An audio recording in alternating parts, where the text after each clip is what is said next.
Now, the Hunt Palmer Show. Yes! I feel like I've been waiting for this my entire life. You're listening to the Hunt Palmer Show on 104.5 ESPN Baton Rouge. Jolly good fun. Jolly good. Locking down the middle of the day. America's favorite daytime fun show. Live from the Mercedes-Benz of Baton Rouge studio. This is Hunt Palmer.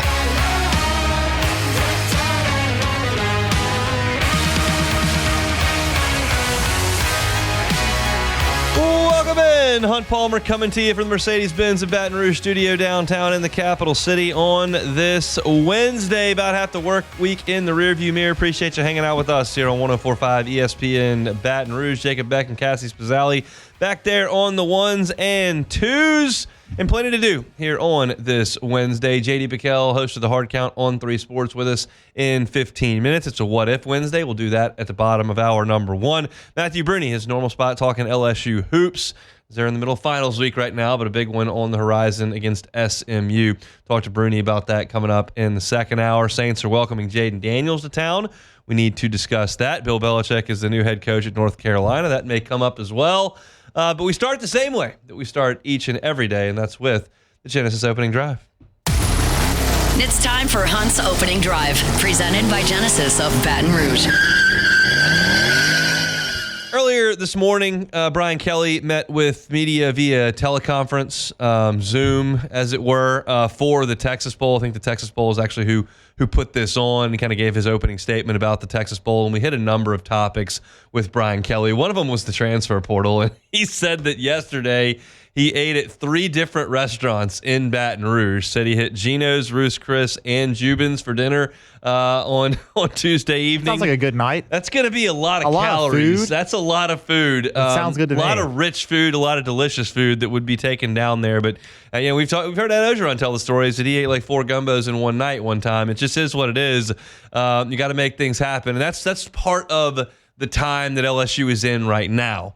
They're trying to put together next year's team. They're trying to figure out who's on this year's team for the bowl game.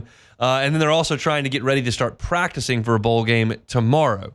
And so I thought probably the most noteworthy soundbite, even though you'll find out there's not a lot in it, was Brian Kelly's asked, hey, have you had any discussions with Garrett Nussmeier? Like, what's that sound like at this point? I think that we're going to have some, announcements on that here very shortly, where I think everybody's going to clearly know, where we are moving forward. We won't have a walk-on at quarterback. I can guarantee you that. I think all of those decisions are coming up here. We have our first practice tomorrow, and I think we get a chance to meet with the media here on Friday. And I think we'll have a lot more information for everybody relative to what the roster looks like. So, nothing definitive in that statement by design from Brian Kelly. So I'm going to take this point to give you my educated guess. I'm going to list the factors that I'm considering here and give you my thought as to what we're going to learn in the next 24 hours. I think it'll be more quickly than that. As he mentioned there, LSU practices football for the bowl game tomorrow. I don't think anyone who's got a real decision to make here, whether we're talking about Garrett Nussmeier, which we certainly are, Chris Hilton has been in college long enough to test the transfer portal or go into the NFL draft. Sage Ryan could go in the NFL draft or come back. I mean, there are some guys on this team that have not made announcements that I think will really quickly here. I don't think somebody's going to go out for practice on December the 12th and then go through a week's work, and then you go, you know what? I think we're going to do the draft. It certainly could. We didn't have these discussions until January as of 4 years ago. It just doesn't feel like we're at a place where we're going to have those discussions like in January now. I think those are more December discussions. That's a guess on my part. That's just the way that it feels. And the one that obviously carries more weight than any of the other ones in this instant is Garrett Nussmeier's. Right now, LSU is in the transfer portal looking for players. And we've heard Brian Kelly speak to this implicitly. This is not a guess on my part. This is a budgeting issue for LSU in terms of who they're going after in the transfer portal and how much money they can spend on said players. And there is no bigger spot that you would need to spend money on for the future than quarterback if Garrett Nussmeier were to leave. And so I believe Brian Kelly knows what Garrett Nussmeier's doing. I believe Garrett Nussmeier knows what Garrett Nussmeier's doing. And I believe LSU football is acting accordingly.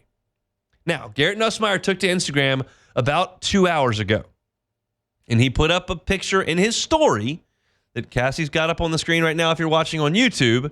And it shows an empty chair with a purple background in one of the video studios inside Tiger Stadium. I know exactly where that is. I walk by it every single post-game show and pregame show for the road games that we do. It's on their video floor inside the newly renovated Tiger Stadium south end zone. I know exactly where that is. And my guess, based on seeing that Instagram and viewing that chair with the background where they're presumably going to film a video, is that video is going to go very much like Livy Dunn's video from last year, very much like Haley Bryant's video from last year, and not like Will Campbell and Mason Taylor, who just put up a text graphic on Instagram and fired it away.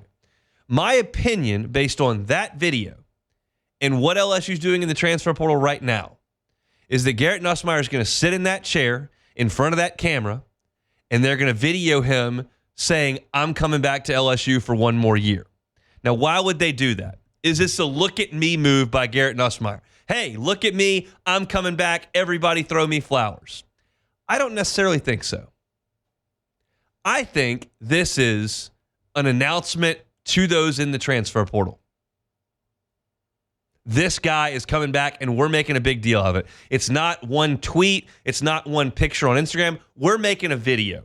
And this is going to go out on Garrett's handle, but it's also going to go out on LSU football's handle. And we're going to make a story out of it, and we're going to get 1 billion views on this thing, and we're going to stir up the LSU fan base. And all these players that are coming in to visit LSU or looking around seeing where they're going to consider playing in the transfer portal know that the guy that's playing quarterback for LSU next year just finished 6th in the country in passing yards, just finished in terms of touchdown passes in the country. He was 13th, and he's a fifth-year senior with first and second round NFL draft grades. That's who's playing quarterback for LSU. So, hey, wide receivers, he's playing quarterback. Hey, offensive linemen, everybody's going to be evaluating this guy's tape next year in college for the NFL draft. You're going to be on that tape if you come play with us.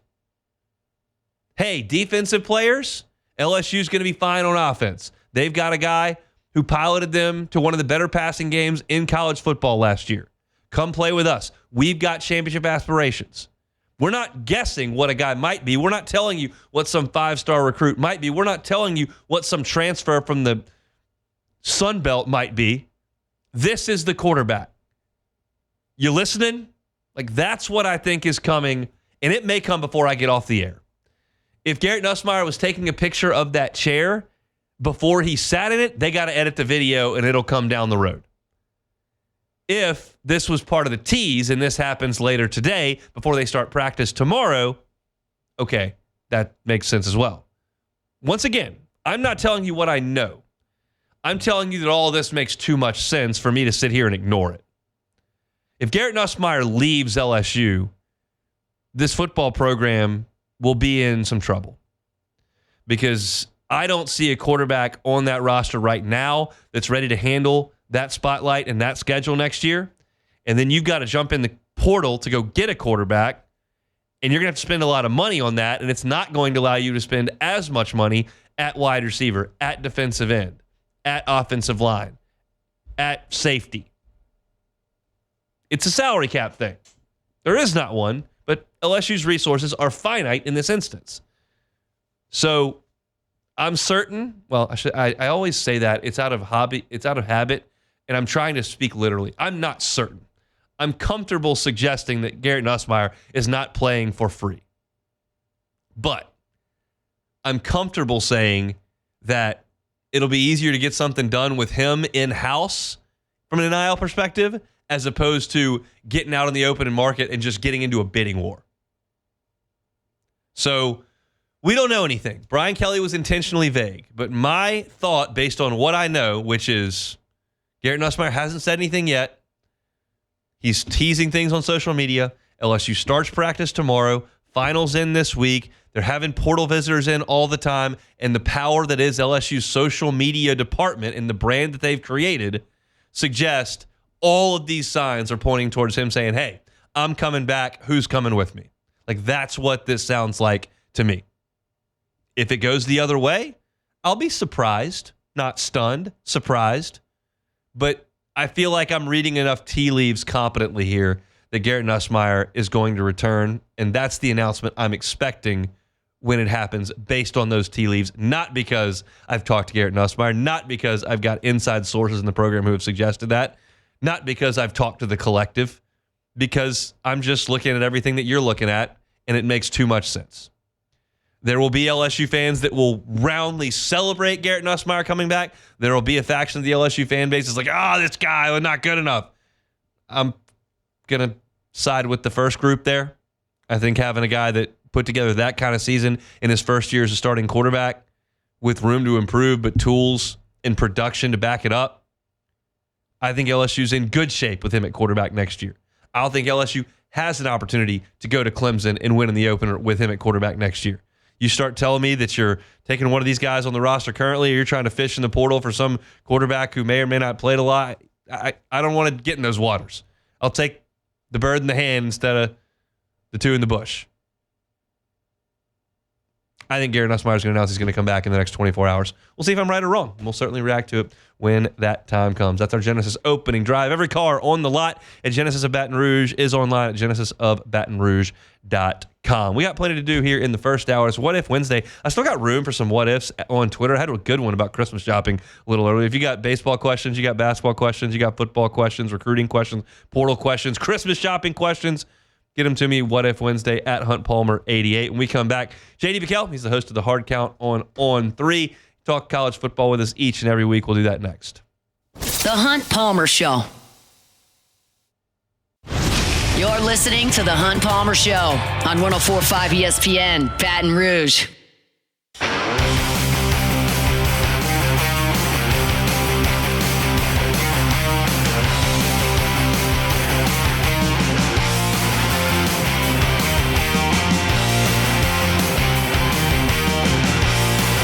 About half that work week in the rearview mirror. It's a Wednesday edition of the Hunt Palmer Show. It means it's a What If Wednesday. That's coming up in 15 minutes. JD PicKell, host of the Hard Count on 3. Check him out on the YouTube channel, wherever you find your podcast, talking college football. Joins us now like he does every Wednesday. JD, how we doing? I'm doing well, man. How are you doing? It's kind of weird. No full slate this weekend, but Army Navy just enough to wet the whistle. That'll be it. I'll be watching some hoops at this point in the calendar, LSU, SMU, but I might take a peek at Army Navy. We'll just have to see. Look, I want to talk about the selection committee and everything that's coming down the pike here, but I'd be remiss if I didn't get your thoughts on the report that North Carolina is going to hire Bill Belichick as its head coach. Does that stun you? I don't know if it stuns me so much because there seems like there was some smoke around it for a while, and whether there's smoke, there's fire. But can I just say, I don't get this. Like, I don't get the fit. I don't get why he would do it. I mean, I understand if you're North Carolina, like, cool, we'll add a coach with 8 Super Bowls to our staff. But, like, we got Tom Brady, the most mentally tough competitor to potentially ever walk the face of the planet. He's like, yeah, this guy kind of sucks to play for. Like, honestly, it was really hard. We made it work. We bought in, but, like, nobody had fun. Like, if you don't have fun today in college football, like, you hit the transfer portal. And so if it's tough for Tom Brady, I have a hard time believing that Jimmy Four-Star, the 18-year-old who's trying to figure out life, let alone college football, is going to have a ton of capacity to deal with everything that comes with Bill Belichick. So I hope I'm wrong. I hope it's awesome. I hope he stays in college football for forever. But I don't get the fit, and I'd be surprised if it worked transparently. That's kind of the way I feel about it as well, but we'll see. I guess if you sign on to play for Bill Belichick, you kind of know what you're getting into. So we'll see. We'll see what happens there on Chapel Hill. All right, the football back over the weekend. Georgia beats Texas. Carson Beck gets hurt. What was the biggest storyline from that game? Was it Beck's injury? Was it Texas losing to Georgia twice? How'd you digest that one? Yeah, I think it's hard to say it wasn't Beck's injury, but to me, the big surprise was not just that Texas got beat twice. Like, I think the ripple effect there that surprises me is the fact that it happened. It looks similar ways. Like, the fact that you had Texas just get absolutely whipped up front with an experienced offensive line, and Georgia now has 13 sacks in 2 games against what was supposed to be, one of the better offensive lines in college football. I was buying a lot of Texas stock heading into this college football playoff.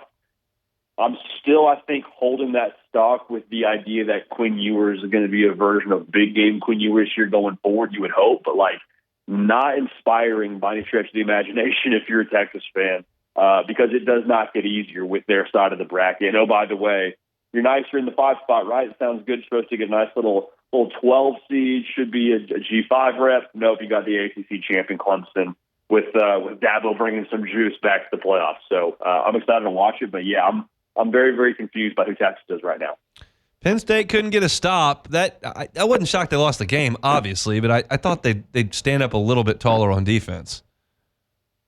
Yeah, I'm with you. I thought there would be a little bit more of a, like you said, I think stand up tall is probably the right way to say it. I left feeling a little bit more impressed by Penn State, to be honest with you. We did what I would call a trust ranking of the quarterbacks in this playoff on our show yesterday. Going into the weekend, I would have had Drew Aller probably somewhere in the, 6 to maybe 5 at the highest range. I had him at 3 after that game. And it wasn't because he looked the prettiest in the box score, but he just made some plays, man, where outside of Tyler Warren, Hunt, I think you or I could go play receiver at Penn State tomorrow, be a viable option. They have nobody to catch the football for him. And so he is essentially, from what I can tell, willing a passing attack into existence for that team, and he did so at a pretty competitive level for them to score 37 points. Now, obviously, it doesn't hurt whenever you run the ball for darn near 300 yards, but I've been really impressed with Drew Aller. If they can recreate that same kind of juice offensively in the playoff, they're going to have a chance. Now, the one other thing I will say, you're a little bit worried if you're a Penn State fan, hey, did we empty the clip just now? Was that as great as this is going to look offensively for us, given the number 1 team in America, our best swing? I don't know. So I feel a lot of ways about Penn State, but I'm with you. You kind of thought you'd get more from the defense, but I think the offense was enough to leave you feeling encouraged. How good's Arizona State? I think they're good. I think they're really good. I love Sam Levitt. I don't know if you're a Ryan Russillo guy, but he has a take out there that I actually 100% buy into. In the ESPN headshot that they use for Sam Levitt on the website, my guy's got a gold chain.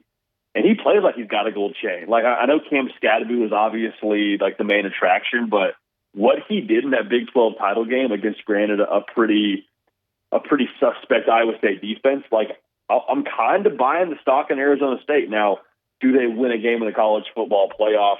That's a very big if, but I am very, very okay with them getting a bye in the college football playoff, and I'm less okay with Boise State, which is a discussion we've had before. But Arizona State's good, man. I think Kenny Dillingham deserves a lot of credit, and the ripple effect there that I'm curious about is okay, can you take a playoff appearance and parlay it into keeping some of that Arizona in-state talent home? Because if you can, there's a lot of juice there to be able to be competitive year in and year out. So I think Arizona State's very, very good to answer your question.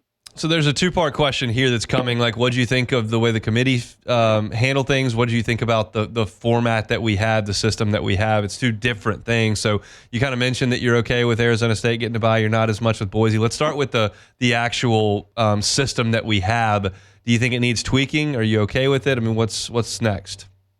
Yeah, tweaking feels like not strong enough of a word. I think It needs to be probably obliterated. I would have honestly, if we're calling our shot here, I would have gone to 16 before I went to 12, which is maybe probably the genie's out of the bottle there. But I do think the formatting in itself is just very, very much so missing the mark. And some part of me is a little bit glad that it's happening the way that it's happening right now, because if it had been so neat and tidy and we have Oregon undefeated, Georgia undefeated, Arizona State with 1 loss, and then you have an ACC champ with 1 loss, and that's kind of your top 4 seeds. Okay, I can kind of get behind that. But the fact that we have Boise State as the 3 seed, as the G5 team, the fact that Oregon as the winner of the regular season, so to speak, they're the ones who they get to play the winner of Ohio State, Tennessee, the whole seeding is so broken. So I guess to kind of try and answer both parts of this question,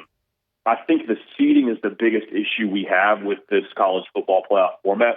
Was I being dramatic for us on radio here saying it should be obliterated? Probably a little bit. But, I mean, I feel very, very strongly that, like, the seeding is massively out of whack. Now, when it comes to the committee and their field they put together, my take there is, like, I am okay with the 12 teams because of the fact that they stuck to their logic. Like, do I think South Carolina and Alabama and probably even Ole Miss, like, you play the game 10 times, probably roll through SMU 8 times, 9 times? Like, yeah, probably so. Within the logic, though, like, those teams have 3 losses. SMU only has 1. And not saying that losses should be the end-all, be-all, but, like, I'm very okay with them sticking to their guns a little bit and saying, no, you know what, SMU only lost 1 game in the regular season. They've done what we've asked them to do for the most part. They kept it close against Clemson. Like, we're putting SMU in. Sorry, don't lose to Oklahoma. You know, don't lose to LSU, and Ole Miss don't lose to Kentucky. So, like, I'm okay with the prongs there with how they put the field together, if that makes sense. Yeah, I mean, that's kind of the 2 different discussions. I think it's ridiculous to award conference champions the same reward when one conference champion has won the SEC and the other one has won the Mountain West. That those things aren't equal. They shouldn't be seen as equal. I think you got a seed of 1 through 12, but I don't know how quickly they can get to that. But it feels like if they were going to get there quickly, it would take Boise State being the 3 seed in a national tournament for everyone to look at each other and go, you know, that's probably not the best way to go about this. You know what? This actually is broken. And I think the thing that I want to guard against is, like, if Boise State ends up winning a few games in the playoff, there's going to be a portion of the crowd that says, well, see, they deserve that 3 seed. It's like, no, they don't deserve the 3 seed. Like, they overcame the odds. I guarantee in whatever, you know, matchup they get in that second round, they're probably going to be a underdog. It might be close to a touchdown underdog, depending on who they draw. So, like, just because, you know, things could still work out in a way that makes the seeding look like it makes sense. Like, we all have eyes. We all watch the games that have happened this year. Like, as impressive as Boise State has been in a vacuum, and they have been impressive, just what you said, they don't deserve to be the 3rd overall seed in the college football playoff. And you got teams like Texas sitting there at 5, whose only blemish is losing to what some would say is as good a team right now in college football in Georgia 2 times.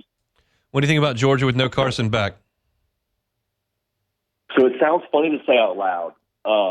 I like the identity of Georgia more with Gunnar Stockton. Now, that's not me saying that they are better without Carson Beck. I think that's lunacy if that's the way that you feel. But my feeling on this is, like, who on the perimeter needs to see the football for Georgia to win games going forward? Like, is it Arian Smith? Like, if that's your answer you're dying on, like, okay, I wouldn't fight you too hard. Like, Dominic Levitt, okay. Like, I'm looking at, like, the guys who need to see the football are Oscar Delp, Lawson Lucky, and run the darn ball. Like, that, Georgia will win because of their defense and their physicality, in my humble opinion. And it's also, I don't think it's unreasonable to say, like, if you took a snapshot of Georgia quarterback play from start to finish this year from Carson Beck, like, what grade are you giving it? Maybe like a B-, maybe like a B+, you're feeling kind of generous.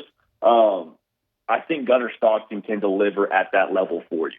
The thing that concerns me is, do you run into a situation where, let's just say they run it all the way to the national championship game and they get down 14-0 to an Oregon? Do they have the firepower then to throw the football to be able to, you know, climb back into that kind of spot? So I think it sounds bizarre, but I do think that this potential quarterback change, if Carson Beck can't go, kind of just doubles down on who Georgia maybe needs to be to win a national championship, or at least compete for a national championship, because it's not with the skill players, and I don't think it's with Carson Beck.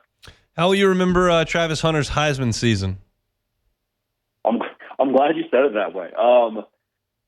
Bizarre in some ways, just because of how many other teams weren't able to take the helm and be like that. You know, like, we had Oregon go wire to wire, and we're sitting here saying, like, hey, maybe Dylan Gabriel is finishing 3rd or 4th in the Heisman Trophy voting. So I think, like, there's a bizarre element to just the cannibalism is too strong a word, but just the craziness of no, like, dominant team. And then I think you take a step back too and say, it's bizarre that this thing has felt wrapped up for really, what have we talked about this for, like, the last couple of weeks? Like, every single time it's like, hey, Gentry's really impressive. Travis Hunter's like minus 5,000 odds in Vegas to win the Heisman. You know, like, it's crazy just how definitive it has been, and I think it's 100% something that we will never see again. I think it's generational. I think it's massively impressive, and I think he 1,000,000% deserves the Heisman and everything that's coming his way here. A rare correct use of the term generational. I hear it so often. That means every 30-something years you may see something like this, and we haven't really seen it since Charles Woodson, and this is more than Charles Woodson in terms of reps. So yeah, that's right, and I think that he's a worthy winner. Last one here, JD. Appreciate your time. We're expecting in the next 24 hours a Garrett Nussmeier announcement one way or another. My guess, based on the tea leaves that I'm reading here in Baton Rouge, is that Garrett will come back, but we'll see when that announcement comes. What are your thoughts on LSU's quarterback? I'd love that for him to come back for another year, and hopefully go get some weapons via the portal. I'm not sure if this is at all correlated, but this was just my first thought. You saw the news this morning. Darian Mensa, the Tulane quarterback, one of the top guys in there, ended up committing to Duke. That to me was again, I don't know if it's connected at all. It may or may not be, but the domino effect of, okay, kid in the state of Louisiana probably could have had options in the SEC. LSU would have made sense. He commits to Duke pretty quickly. Sounds like NIL could be involved there, but that to me was okay, well, then Garrett Nussmeier maybe he's coming back. That's a pretty incoherent way to piece together the thought that, I like Garrett Nussmeier coming back. I think that's great for LSU, obviously. I think it's great for Garrett Nussmeier and his stock. And the last thought here is, who is QB1 definitively next year in this draft class? I don't see a reason why it couldn't be Garrett Nussmeier. So I'm all for it. I think it's great for everyone involved. We'll see. Enjoy Army-Navy. We'll start talking playoff next week. Thanks, JD. You're the man, Hunt. Go Tigers. JD PicKell, host of The Hard Count on 3. You can catch him on YouTube, catch him wherever you find your podcast. You can catch him here every single Wednesday talking some pigskin. We'll come back with some What If Wednesday. It's a Wednesday edition of The Hunt Palmer Show. The Hunt Palmer Show. Boudreaux's Electrical Services. Neil and Melissa have been running the shop for 40 years. Son Justin kind of taking the reins now. Been in Napoleonville for all of that time, and they've had the same phone number. I'm going to give you that in a second. But they've also got a new Gonzales location. I'll give you that phone number as well. Give yourself the peace of mind to know that when the power goes out around you, that it's not going to affect your home. It's just such an impressive thing to be able to know that no matter if it's a hurricane coming through, one of these afternoon showers, whether it's an ice storm like we had last year, you're not going to lose power. It's a nuisance, and it can be a real hindrance if you've got young children at home or if you're trying to work at home. Not having electricity, not great. You can protect yourself from that with a home standby generator from the folks at Boudreaux's Electrical Services. Give them a call at 985-397-1562. That's 985-397-1562. Or the new Gonzales location, 225-300-9389. I give you the easy way every single day. It's BoudreauxElectrical.com. Every single Generac generator, 7 to 10 year warranty based on the type of generator that you purchase. So Boudreaux's Electrical. Find them at BoudreauxElectrical.com. This is the Hunt Palmer Show on 104.5 ESPN, Baton Rouge.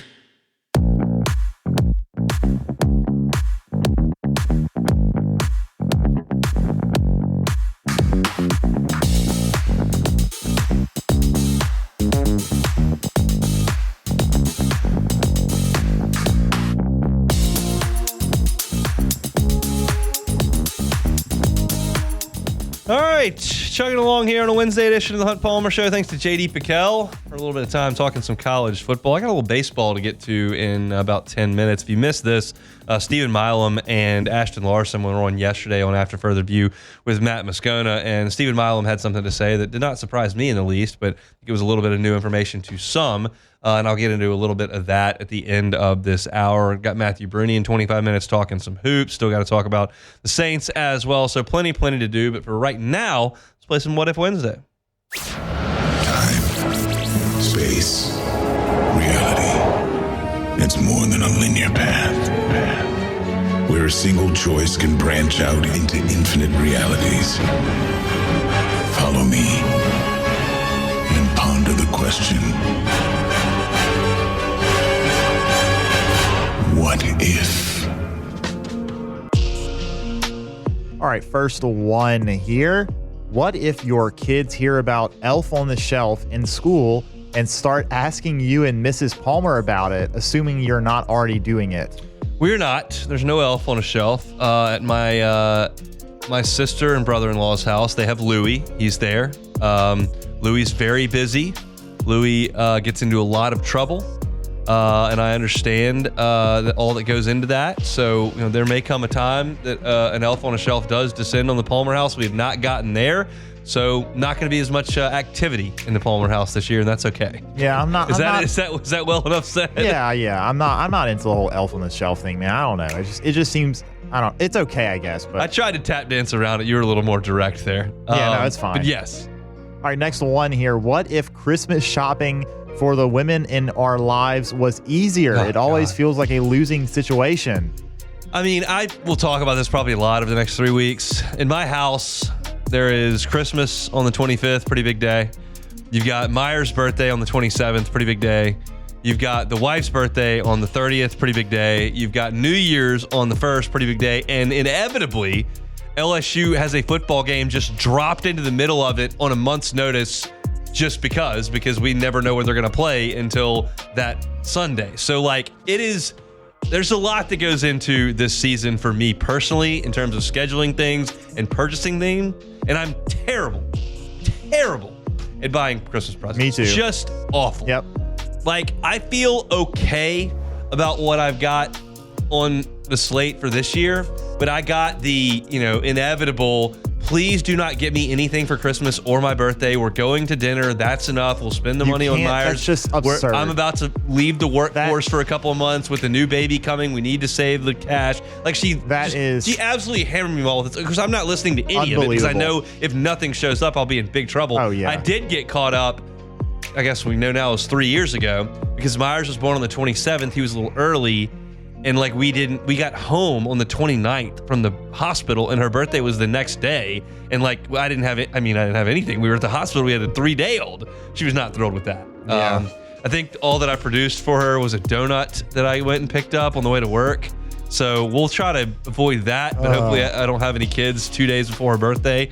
I won't have any kids, but we won't have any kids 2 days before her birthday again. But I'm toast. It'll be terrible. I feel, as we sit here on the 11th, I feel okay about it. There's one thing that is yet to be shipped yet that's concerning me a little bit. I check the tracking number 3 times a day. It's not there. There's one purchase that I think she's going to like that I haven't made yet, but I got to go do that.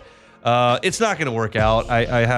It just never does. I'm awful at gift giving. I think it's a character flaw. I think that means you're kind of a bad person, but I can't. I don't know about that. I mean, I think we all have our negative qualities. I'm with you as well on the gift giving thing. I'm awful at it. I just always wait way too long to figure out what I'm going to do. I'm actually a little bit ahead of schedule this year, which is good.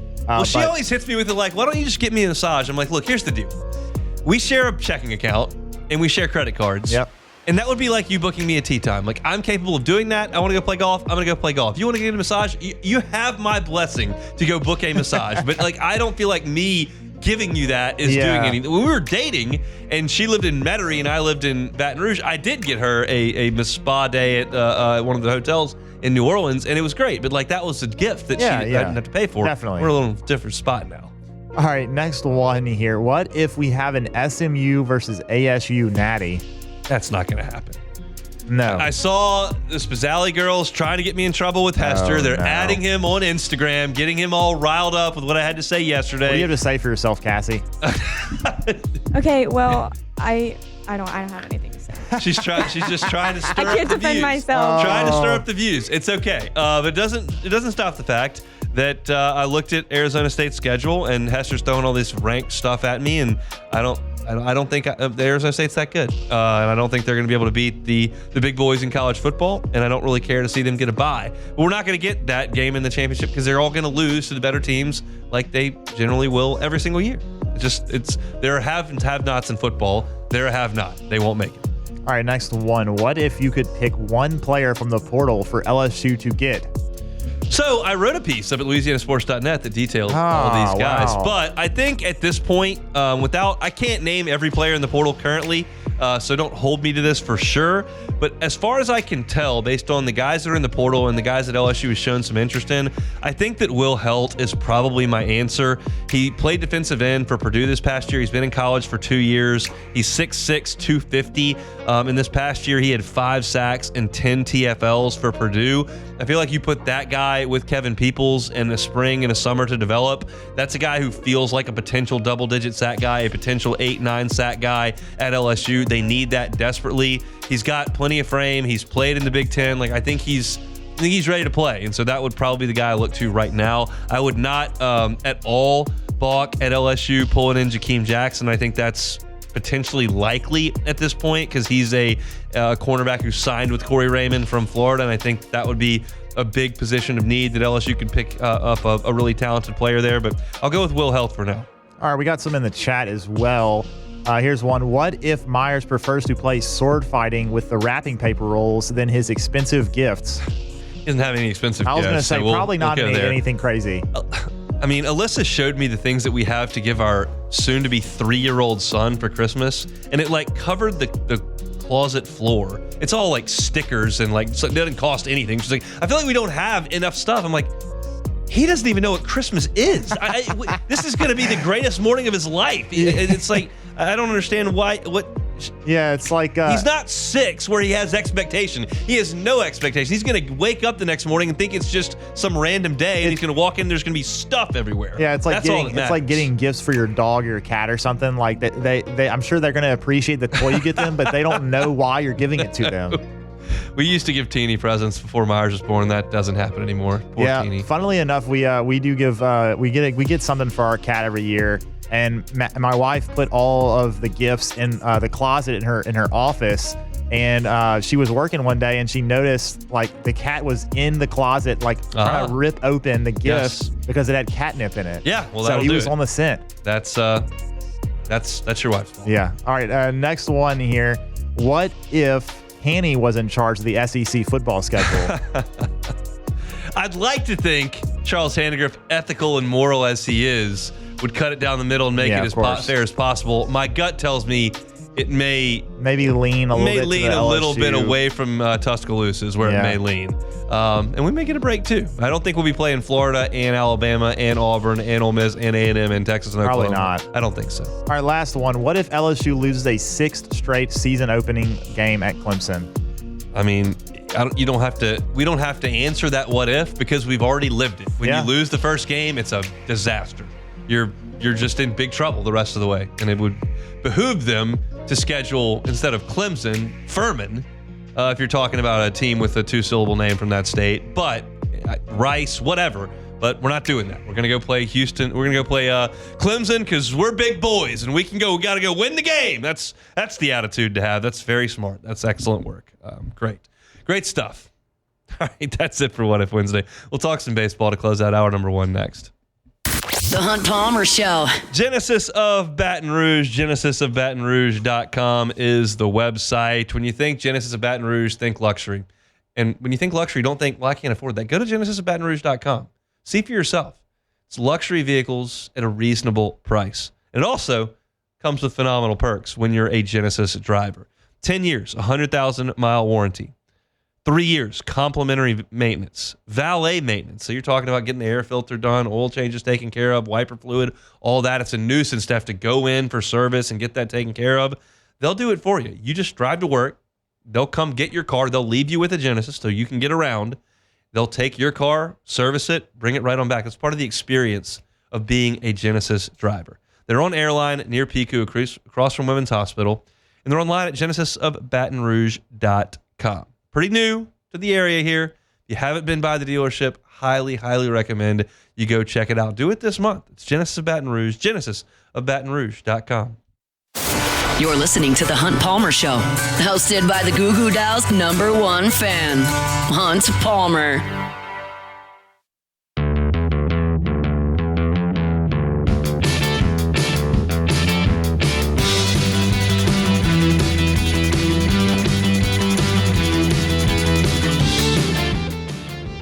All right, wrapping up hour number 1 here, Wednesday edition of the Hunt Palmer Show. Yesterday, Matt had Stephen Milam and Ashton Larson from LSU Baseball on After Further Review. Had a good conversation. You can go check that out on demand wherever you find your sound, of course, on YouTube as well. There's one little bite from that conversation that has made some waves, and it was Stephen Milam saying, like, I'm trying to prove I can play shortstop. Doesn't seem like I'm going to be playing second base this year. The intention is for me to play on the left side of the infield. He made multiple references to moving away from second base to the left side of the infield. And that caught a lot of people off guard because Stephen Milam came in last year and he won the second base job midseason, became one of the best players on LSU's roster down the stretch, was as clutch as anybody they had. Certainly a huge walk-off home run in the SC Championship, huge walk-off home run in game one of the regional against Wofford. And he did all that while playing second base. And quite frankly, he looks like a second baseman. He's 5'7" and he's a switch hitter and he's kind of a dirt ball. And like he kind of plays the game like he's a second baseman. And it surprised people to hear, well, he's going to be moving. And I alluded to this in my fall baseball recap on LouisianaSports.net, and I talked about it a little bit here. I have heard that as they kind of shuffled the infield in the fall, that while it's not set in stone, we still have 5 weeks of practice to come in January into February, and then you've got 4-week non-conference, and then you've got conference play. Like, nothing's set in stone right now. But you can kind of sense where things are trending, and you can sense that based on what they look like in practice. You can sense that based on discussions that I've had with folks inside the program. And it feels like they're looking at Dickinson, the transfer who came in from Utah Valley, and saying that's going to be our second baseman. That's where they're comfortable with him playing. That's what it feels like. And then you got Braswell and Milam, and you're going to decide which one plays short and which one plays third. I'm not telling you Mikey Ryan can't play on this team. I'm not telling you Daniel Hogg can't play on this team. I'm not telling you that it may start one way and it can't finish another way. But it feels like right now, Dickinson at second, and then those two guys, Milo and Braswell, on the left side of the infield. And he said, well, how do you determine who's what? I mean, last year, Braswell played shortstop. He should just return at shortstop. Well, you're going to determine who you think the best shortstop is of that group. And then you'll play the other guy at third. Like, a shortstop is a more vital position. So that's the way that LSU is going to play this thing. They're going to play both of those guys over there at short and third, and they're going to determine who's the best, and then they'll play that guy at shortstop, and the other guy will play third. That's what it sounds like to me. Now, how do I think that's going to shake out? My gut tells me that Stephen Milam will be the shortstop on opening night, and that Braswell will play third base. That's what my gut tells me. They're going to see if Milam can do it. Keep in mind, last year when Milam got to LSU in the fall, at this point in the calendar, before they sent the players home for winter break, he had a disastrous fall. Not only was he not swinging the bat, he couldn't catch a ground ball. I probably saw Stephen Milam make 4 errors in 8 or 9 scrimmages last fall. I mean, he was lost. And you've heard Jay Johnson talk about this. He gave him some things to work on, sent him back to New Mexico for Christmas, and they came back after the first, and he was a different guy. And that sometimes happens. Mikey Matuk had the same type deal. He just only had to go to Lafayette for Christmas and then come back. But Milam played great defense, and I think they think he's probably the best defensive veteran infielder that they have. I haven't seen enough of Ryan and Hogg to make a call on that, but I think he's the best infielder that they've got. And so I think he's going to be the shortstop. I think they're going to play Braswell at third base. I think they'll be flexible with that, and you may see some guys move around a little bit. But right now, as it sits here in the middle of December, my gut tells me on opening night, Dickinson at second, Milam at short, Braswell at third. It could move around. Would I like to have a little more power at third base than Braswell? Yeah. Do I think that Milam's going to hit for more power this coming year than he did this past year? Yeah. Do I think Dickinson has the opportunity to hit for more power at second base than most? Yes. Now, that's far from a sure thing because moving from Utah Valley to the SEC is an adjustment, but he's got some tools. So if I don't have, I'm not talking about Tommy White power at third base, but most SEC teams at third base are going to have 10 to 14, 15, 17 home runs. Most. And I don't know that Braswell's going to hit that. He could. He hit for some power late in the season. He hit a big home run in the SC tournament, hit a big home run in the regional. He could, but I think he's probably a 6-7 home run guy. So you're missing 7 or 8 home runs there based on average of what you would like to see in the SEC. I think Milam and Dickinson can potentially make up for that. And then you've got a lot at first base in Bear Jones, obviously. So interesting comment from Stephen Milam yesterday. It didn't surprise me. That's kind of what I had heard as well. And I think that's the way that they are planning to start things in the middle of February. But again, 6 weeks after we hit the new year is a long time for things to change. We'll see if, in fact, they do over there at Alex Box Stadium. I'm fired up, start talking a little bit of baseball, but we got a little time before we do that. We had a lot to talk about here in the first hour. Open the show. I gave you my thoughts on Garrett Nussmeier's impending decision. I think it's going to happen very quickly. Would not surprise me at all if it was today. Would not surprise me at all if it was tomorrow. Would surprise me if it was in the middle of next week. I think it's coming soon. I gave you my thoughts on that at the top of the hour. You can find those on YouTube at Hunt on LSU, potentially, unless he spoils it with an announcement here in the next hour. JD PicKell, host of the Hard Count on 3 Sports, was with us talking college football at 1:15. It was What If Wednesday as well. If you missed any of that, catch it on demand wherever you find your sound. Apple Podcasts, Spotify, Google, wherever you find that sound. You can find us, just search Hunt Palmer Show. Always find our full shows on YouTube as well. Second hour, we're loaded. Matthew Bruni just texted me. He's ready to talk some hoops. We'll do that coming up in 6 minutes. Got to talk Saints and Jaden Daniels and some more thoughts on college quarterbacks. You're listening to a Wednesday edition of the Hunt Palmer Show. The Hunt Palmer Show. Highland Insurance Group, HighlandIG.com is that website. Jonathan Carbo and his team, fantastic to work with on the insurance front. If you're a business owner, and I use terms like employment practice liability insurance, cyber insurance, D&O, umbrella limits, if I start talking about some of those things that I lived for 7 years and you don't have a great grasp on what those are, it's probably a good idea that you do. And if you don't feel comfortable talking to your insurance broker about that because you just picked that broker because that was the best price, I would suggest potentially contacting the Highland Insurance Group and maybe handling things a little bit more differently. Because going for the cheapest premium is great until you realize that you don't have the proper coverages. They will help you work through all of that at the Highland Insurance Group. You got to give them a call. They're right here in Baton Rouge, and you can always check them out online, HighlandIG.com. It's the Highland Insurance Group. Find them at HighlandIG.com.